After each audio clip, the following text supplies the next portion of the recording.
الحمد لله رب العالمين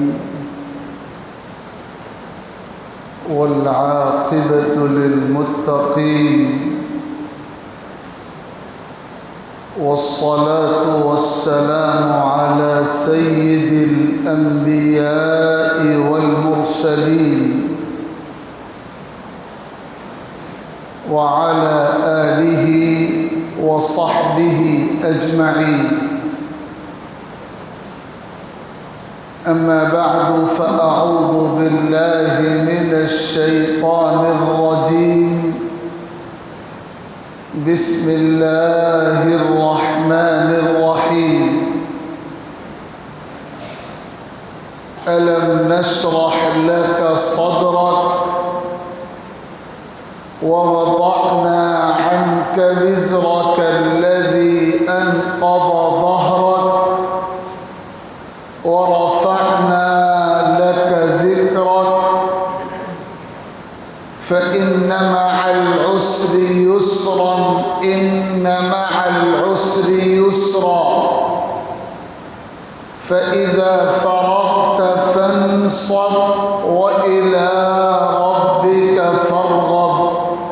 صدق الله ربنا العلي العظيم.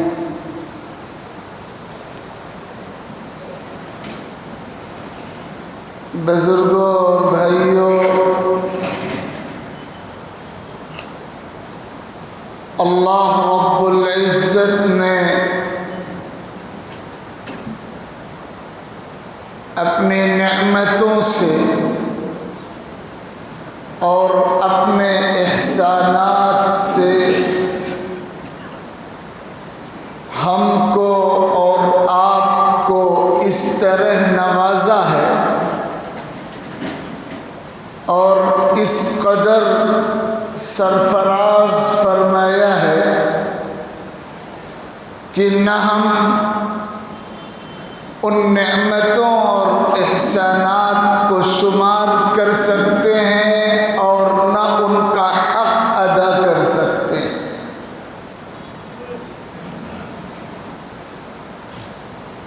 سب سے بڑی نعمت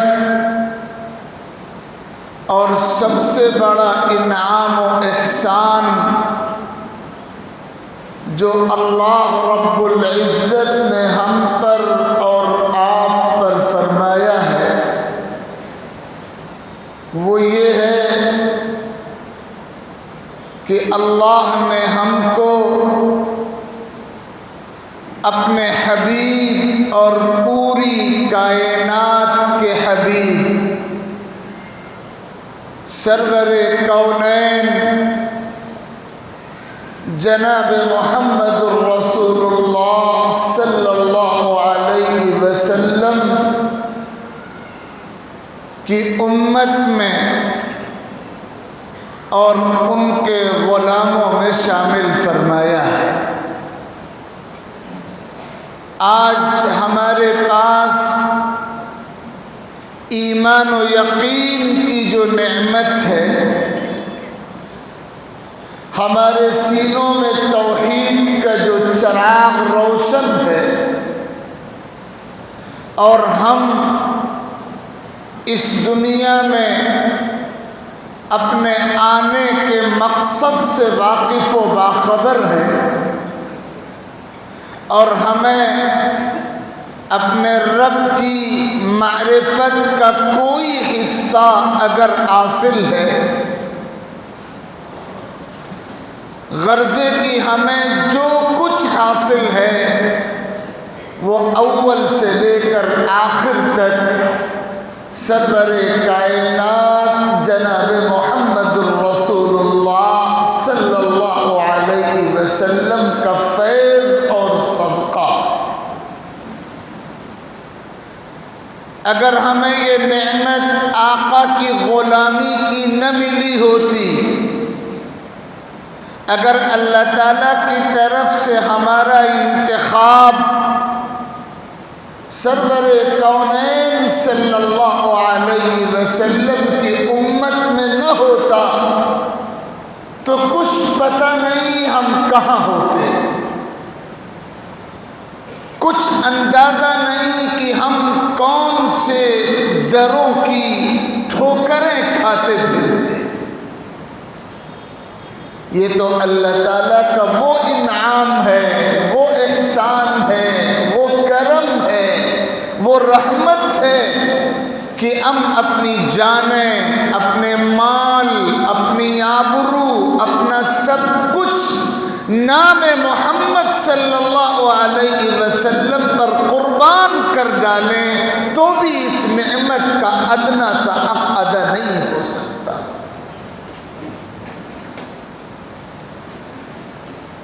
یاد رکھیے گا، حضور اکرم علیہ الصلاۃ والسلام کے غلاموں میں شامل ہو جانا بہت بڑی نعمت بھی ہے اور بہت بڑی ذمہ داری بھی ہے. نعمت جتنی عظیم ہوتی ہے، ذمہ داریاں بھی اسی قدر بڑھتی چلی جاتی ہیں. ہم اور آپ آقا صلی اللہ علیہ وسلم کے نام لیوا ہیں، آقا کے غلام ہیں.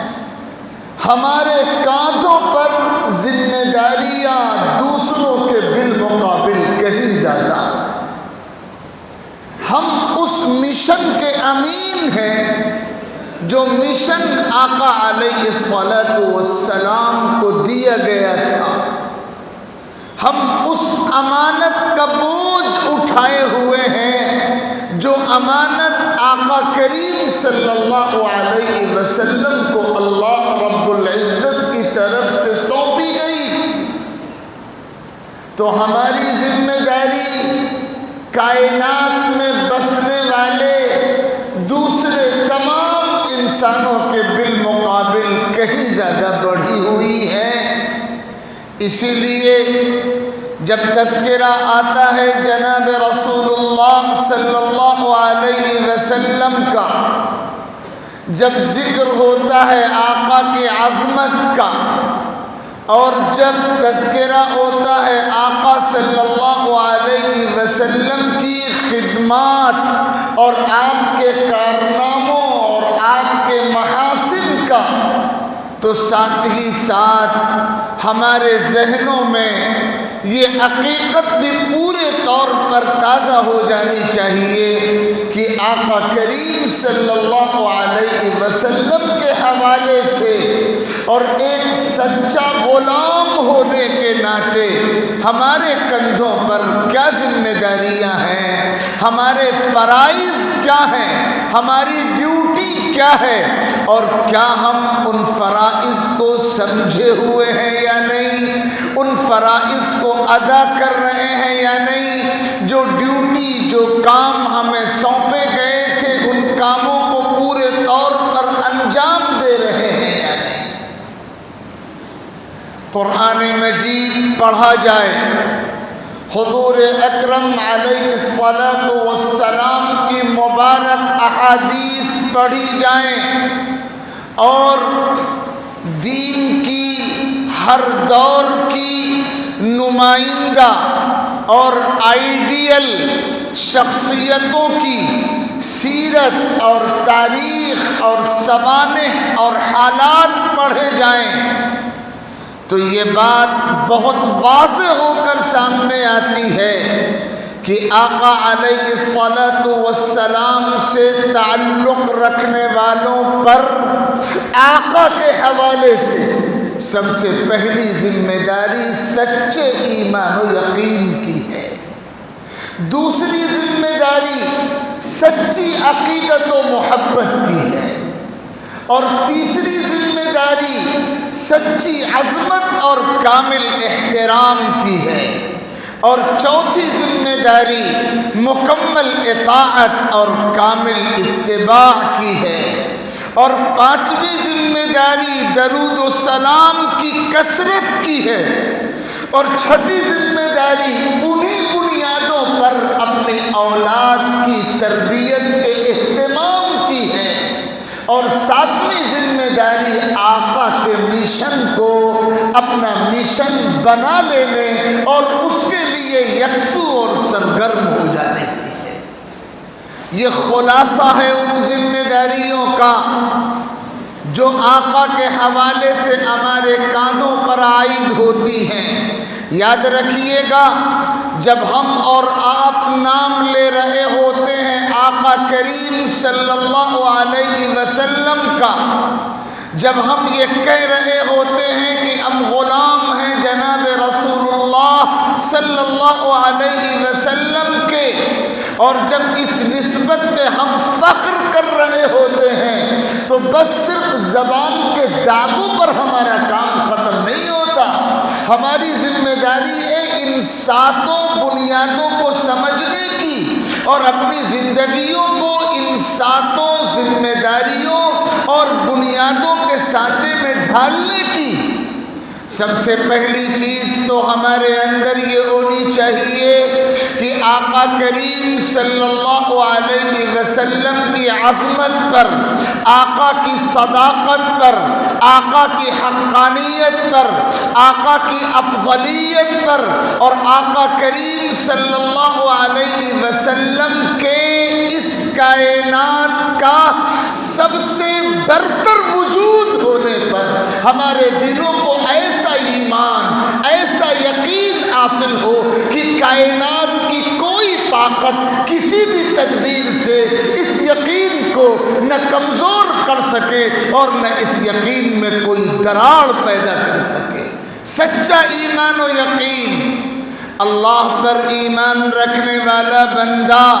جب کلمہ پڑھتا ہے اور لا الہ الا اللہ کے بعد محمد الرسول اللہ کہتا ہے اور اشہد ان لا الہ الا اللہ کے بعد اشہد ان محمدا عبدہ ورسولہ کہہ کر حضور اکرم صلی اللہ علیہ وسلم کی عبدیت کی، ان کی رسالت کی، ان کی نبوت کی، ان کی پیغمبری کی، ان کے برحق ہونے کی، ان کے سراپا صداقت ہونے کی، ان کے مجسم عظمت ہونے کی جب گواہی دیتا ہے، اقرار کرتا ہے، اعتراف و اعلان و اظہار کرتا ہے، تو اس کے ساتھ ساتھ وہ گویا یہ اقرار کر رہا ہوتا ہے کہ اب میرا رشتہ اتنی محترم ہستی سے جڑا ہوا ہے، اس رشتے کے جتنے تقاضے ہوں گے میں ہر تقاضا پورا کروں گا، پیچھے نہیں ہٹوں گا، میرے لیے مقدم ہوگا اللہ اور رسول کا حکم اور پیچھے ہوں گے میرے جذبات، میرے لیے آگے رہے گا رسول کا فرمان اور پیچھے رہیں گے میرے نفس کے تقاضے۔ میں حضور کے لائے ہوئے دین کا نمائندہ رہوں گا، اپنے نفس کی خواہشات کا نمائندہ نہیں رہوں گا۔ میرے قدم اطاعت رسول کی سمت بڑھیں گے، میرے قدم اپنے نفس کی تمناؤں کی تکمیل کی سمت میں نہیں بڑھیں گے۔ یہ اقرار چھپا ہوا ہے لا الہ الا اللہ محمد الرسول اللہ میں، یہ اقرار چھپا ہوا ہے توحید کے بعد رسالت کی گواہی کے مضمون میں۔ تو اس لیے سب سے پہلا کام ہے ایمان و یقین کا کام۔ اللہ کا شکر ہے کہ ہمیں ایمان کی نعمت حاصل ہے، لیکن میں اللہ کے گھر میں یہ بات کہنے پر مجبور ہوں، ہمارا ایمان بہت کمزور ہو گیا ہے۔ ہمیں اپنے کمزور ایمان کو مضبوط بنانے کی فکر کرنی چاہیے۔ ہمارا ایمان حالات سے بہت جلدی متاثر ہو جاتا ہے۔ ہمیں اپنے ایمان کو اٹوٹ اور پائیدار اور حالات سے متاثر ہونے کے بجائے حالات پر اثر ڈال دینے والا ایمان بنانے کی فکر کرنے کی ضرورت ہے۔ اور دوسری بات اور دوسری ذمہ داری ہے آقا کریم صلی اللہ علیہ وسلم سے تعلق کے حوالے سے عشق و محبت اور عقیدت و جانثاری کا بے مثال تعلق۔ جس سینے میں آقا کی محبت نہیں ہے اس سینے میں ایمان نہیں ہے۔ ایمان کا چراغ دل میں روشن جبھی ہوتا ہے جب محبتوں کا چراغ پہلے سے جل رہا ہو۔ اگر محبت کی شمع روشن نہیں ہے، اگر عقیدت کی مشعل روشن نہیں ہے، اگر چاہتوں اور عقیدتوں اور محبتوں کے چراغ روشن نہیں ہیں، تو اس کا مطلب ایمان رخصت ہوتا جا رہا ہے، ایمان دم توڑتا جا رہا ہے، ایمان کمزور پڑتا جا رہا ہے۔ بار بار حدیثوں کا یہ مضمون آپ کے کانوں تک پہنچتا ہے۔ آقا کریم صلی اللہ علیہ وسلم نے قسم کھا کر یہ حقیقت بیان فرمائی ہے کہ جس کے دل میں میری محبت دنیا کی تمام محبتوں سے سوا نہیں ہوتی، اس کا ایمان اللہ کے دربار میں قابل قبول، قابل اعتبار، مکمل اور معتبر نہیں ہوتا۔ تو دوسری بنیاد ہے آقا سے تعلق کی ایمان و یقین کے بعد محبت و عقیدت کی بنیاد، کہ ہمارے سینوں میں آقا کی محبتوں کے چراغ روشن ہو جائیں، اور یہ چراغ ماں کی گود سے قبر کی گود تک روشن رہنا چاہیے۔ یہ نہ ہو کہ صرف ربیع الاول کے مہینے میں محبت کے چراغ روشن ہو گئے اور باقی 11 مہینے غفلتوں کی نظر ہو گئے۔ جی نہیں، یہ چراغ تو دل میں ہمیشہ روشن رہے گا، تب بگڑے ہوئے حالات بن سکیں گے، تب ایمان قابل قبول ہو سکے گا۔ اللہ رب العزت کو اسی مومن کا ایمان معتبر ہوتا ہے جو اپنے سینے میں اللہ کے حبیب صلی اللہ علیہ وسلم کی عقیدت و محبت کا چراغ پوری زندگی روشن رکھتا ہے۔ اور یہی تربیت حضور نے صحابہ کی فرمائی تھی، یہی تربیت صحابہ نے اپنے شاگردوں کی فرمائی تھی، یہی تربیت اللہ و رسول کے عاشق و کامل بندوں نے ہر دور میں اپنی اولاد کی فرمائی۔ انہوں نے اپنی اولاد کے سینوں میں رسول اللہ صلی اللہ علیہ وسلم کی محبت کی شمعیں روشن رکھی۔ 1 2 نہیں، 10 20 نہیں، 50 اور 100 نہیں، ہزاروں بلکہ لاکھوں ایسی مثالیں ہمارے اسلاف کی روشن سیرت و کردار میں ملتی ہیں کہ انہوں نے کیسے اپنے سینوں کو عشق رسول سے آباد رکھا، آقا کی محبت سے آباد رکھا۔ حضرت طلحہ ابن البراء رضی اللہ تعالی عنہ ایک صحابی ہے، نوجوان صحابی، آقا کے خادم، اور جب بھی آقا کی خدمت میں حاضر ہوتے تھے آقا کے پیروں کو بوسہ دیتے تھے، ایسی محبت تھی۔ حضور پاک علیہ الصلاۃ والسلام نے ان کی محبت کا امتحان بھی لیا۔ آپ کی خدمت میں یہ بات پہلے بھی ذکر کی جا چکی ہے۔ آقا صلی اللہ علیہ وسلم نے ان سے فرمایا کہ اگر مجھ سے محبت ہے جاؤ اپنے والد کو قتل کراؤ۔ وہ بلا تاخیر اٹھ گئے، حضور کو جانچنا تھا، ان کی محبت کا امتحان لینا تھا۔ واپس بلایا، فرمایا تم امتحان میں کامیاب ہو، میں والدین اور رشتہ داروں کو قتل کرنے اور تعلقات کو منقطع کرنے والا پیغمبر نہیں ہوں۔ اور پھر جب ان کا انتقال ہوا، حضور پاک علیہ الصلاۃ والسلام ان کی قبر پہ آئے اور یہ دعا مانگی کہ اے اللہ آپ طلحہ سے اس حال میں ملیے گا کہ طلحہ آپ کو دیکھ کر ہنس رہے ہوں اور آپ طلحہ کو دیکھ کے ہنس رہے ہیں۔ یہ دعا حضور پاک علیہ الصلاۃ والسلام نے پوری جماعت صحابہ میں صرف حضرت طلحہ ابن البراء کے لیے فرمائی۔ اللہم الق طلحہ یضحک الیک وتضحک الیہ، اے اللہ آپ طلحہ سے اس حال میں ملیے گا کہ وہ آپ کو دیکھ کے ہنسیں اور آپ انہیں دیکھ کے ہنسیں۔ عجیب و غریب انداز سے دعا فرمائی۔ یہ دعا جو حضور پاک علیہ الصلاۃ والسلام نے فرمائی، یہ نتیجہ تھا اس محبت کے جذبے کا جس سے حضرت طلحہ کا سینہ اور دل سرشار و آباد تھا۔ بے شمار مثالیں صحابہ کرام کی سیرت میں اس کی موجود ہیں۔ تو آقا سے تعلق کی دوسری بنیاد ہے محبت، اور تیسرا تقاضا ہے سچی عظمت و احترام۔ اللہ کی زمین پر اللہ کے نبی سے بڑھ کر قابل احترام کوئی ہستی نہیں ہے۔ اور چوتھی چیز ہے مکمل اطاعت و اتباع، ہماری پوری زندگی آقا صلی اللہ علیہ وسلم کے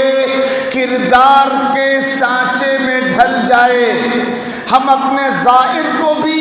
آقا کی سیرت کے سانچے میں ڈھال لیں اور ہم اپنے باطن کو بھی آقا کی سیرت کے سانچے میں ڈھالنے والے بن جائیں، ہماری پوری زندگی شریعت کے رنگ میں رنگ جائے۔ اور میں یہ بات بطور خاص آپ کی خدمت میں عرض کرتا ہوں، اپنے آپ کو بھی خطاب کر کے اور آپ سب کو مخاطب کر کے، خاص طور پر ہمیں کوشش کرنی ہے کہ ہماری ظاہری حالت بھی آقا کی سیرت کے رنگ میں رنگ جائے اور ہمارا باطن اور ہمارا دل بھی آقا کی سیرت کے رنگ میں رنگ جائے۔ اس کے لیے دو کام بہت بنیادی ہیں، ایک تو چہرے پہ داڑھی کا نور اور دوسرے اپنے باطن کو حسد اور بغض اور عداوت اور نفرت کی گندگی سے پاک کرنا۔ اللہ تعالیٰ نے ضمانت لی ہے، جو بندہ اپنے ظاہر کو ٹھیک کرے گا اس کا باطن بھی سنوار دیا جائے گا، اور جو اپنے باطن کو ٹھیک کرے گا اس کا ظاہر بھی سنوار دیا جائے گا۔ ہمیں اپنا ظاہر داڑھی کی سنت کی روشنی میں آقا صلی اللہ علیہ وسلم کی سیرت کے سانچے میں ڈالنا ہے، اور اپنے باطن کو بھی ہر قسم کی گندگی، خاص طور پہ حسد و بغض کی گندگی سے پاک کر کے آقا کی سنت و طریق کے سانچے میں ڈالنا ہے۔ یہ نسخہ ہے پوری زندگی کو 100% آقا علیہ السلام کی تعلیمات کے رنگ میں رنگنے کا۔ تو یہ چار بنیادیں ہیں، ایمان، محبت، عظمت اور اطاعت، اور پانچویں چیز ہے درود پاک کی کثرت کا اہتمام، چھٹی چیز ہے اپنی اولاد کی ایمانی تربیت، والدین اپنی اولاد کے سینوں میں آقا صلی اللہ علیہ وسلم کی محبت گھول کر پلانے کا کام کریں، اور ایسا اسی وقت ہوگا جب ہمارے گھروں میں آقا کا ذکر خیر ہوگا، ہر ارباب پہ آقا کا حوالہ ہوگا، آقا کی عظمتوں کے چرچے ہوں گے، سنت کا تذکرہ ہوگا، تو اس کا لازمی آٹومیٹک اثر یہ ہوگا کہ اولاد کی تربیت انہی نقوش پر، انہی خطوط پر ہوتی چلی جائے گی۔ اور آخری چیز ہے آقا کے مشن کو اپنا مشن بنانا۔ ہم صرف کھانے اور پینے اور کھلانے اور پلانے پر اکتفا کرنے والی امت نہیں ہے، ہمارا کام اس سے کہیں آگے کا ہے۔ ہم حق کا پیغام اللہ کے بندوں تک پہنچانے کا کام کریں، اسلام کی اور سچائی کی دعوت کا کام اللہ کے بندوں کے درمیان کریں۔ جو پیغام آقا کی سیرت کا ہے وہی ہمارا پیغام بن جائے، جو مشن آقا کو سونپا گیا تھا اور آقا کے ذریعے ہم کو سونپا گیا تھا، ہم اسی مشن کو اوڑھنے والے اور اسی مشن کی خاطر سرگرم عمل رہنے والے بن جائیں۔ اللہ کے بندے کمزور ہونے کے باوجود، حالات اور اسباب اور وسائل ناموافق ہونے کے باوجود اگر نیت کرتے ہیں، ارادہ اور قصد کرتے ہیں، تو اللہ تعالیٰ کی طرف سے بند راستے کھلتے چلے جاتے ہیں، مشکلیں آسانیوں میں تبدیل ہوتی چلی جاتی ہیں، اور اللہ کی نصرت سایہ فگن ہوتی چلی جاتی ہے۔ آج بھی اللہ تعالیٰ کی رحمت اسی طرح ہے، اس کی قدرت اسی طرح ہے، اس کا انداز اور اس کی شان اسی طرح ہے۔ ضرورت ہے کہ ہم اپنے آپ کو تیار کریں، پیش کریں، آگے کریں۔ اللہ تعالیٰ کی رحمتیں ہمارا استقبال کریں گی اور اس کی نصرتیں ہمارے ہم رکاب ہوں گی۔ اللہ رب العزت مجھے بھی توفیق عطا فرمائے اور آپ سب کو توفیق مرحمت فرمائے، آمین۔ وآخر دعوانا ان الحمد للہ رب العالمین، وصلی اللہ علی النبی الکریم محمد وآلہ وصحبہ اجمعین۔